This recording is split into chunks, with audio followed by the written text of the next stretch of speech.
تو جو رافضی ہیں انہیں چاہیے کہ اتنا اچھلے کودے نہیں، پہلے اپنی خبر لیں کہ جن کا مذہب یہ ہے کہ صبح و شام جو ابو بکر صدیق، عمر فاروق، عثمان غنی، عائشہ صدیقہ، حضرت معاویہ پر لعن طعن کرتے ہیں، انہیں گالیاں دیتے ہیں، انہیں کافر منافقہ کہتے ہیں، پہلے وہ اپنی خبر لیں۔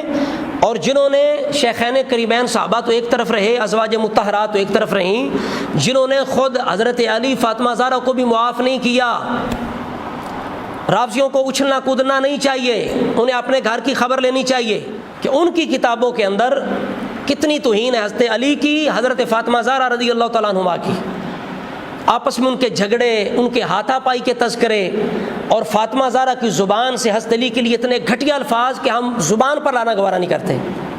تو لہٰذا رافضی اچھلے کودے نہیں، پہلے اپنے گھر کی خبر لیں کہ ان کی کتابوں میں جنہیں وہ معصومین مانتے ہیں ان کے بارے میں کتنے گھٹیا الفاظ اور گندی روایتیں ہیں، کتنی غلاظت ہے، پہلے اس کی صفائی دیں، اس کو صاف کریں۔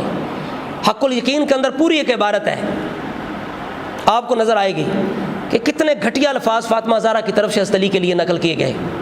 کیا جلالی صاحب کے الفاظ بھی اس طرح ہیں؟ معاذ اللہ، استغفر اللہ۔ تو لہٰذا کسی پر انگلی اٹھانے سے پہلے اپنے گریبان میں دیکھ لینا چاہیے۔ تو رافضی پہلے اپنی صفائی پیش کریں، یہ ہمارے اہل سنت کا مسئلہ ہے، گھر کا مسئلہ ہے۔ ہم الحمدللہ حضور کی آل کے بھی غلام ہیں، صحاب کے بھی غلام ہیں، حضور کی ازواج کے بھی غلام ہیں، حضور کی بنات کے بھی غلام ہیں، ہم سب کے غلام ہیں۔ جلالی صاحب سے جو الفاظ صادر ہوئے قطعاً بے ادبی کی نیت سے نہیں، اور وہ دل و جان سے حضور کی آل صحاب کی قدر کرتے ہیں، چونکہ وہ سنی ہیں، سنیت کا یہ خاصہ ہے۔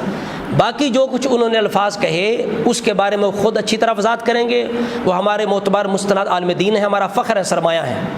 ہمیں ان سے بدظن نہیں ہونا چاہیے، اس نے ظن رکھنا چاہیے اور انتظار کرنا چاہیے، اور امید کرتے ہیں جلالی صاحب ایسی ہی وضاحت کریں گے جس سے اہل سنت جو ہیں ان کے اندر امن پیدا ہوگا، سکون پیدا ہوگا، اور فتنہ جو ہے وہ ختم ہو جائے گا۔ اللہ تبارک و تعالی ہمیں ہر طرح کے فتنوں سے محفوظ فرمائے، حضور کی آل صحاب کا دل و جان سے قدر کرنے، ادب کرنے کی توفیق عطا فرمائے۔ السلام علیکم ورحمۃ اللہ وبرکاتہ۔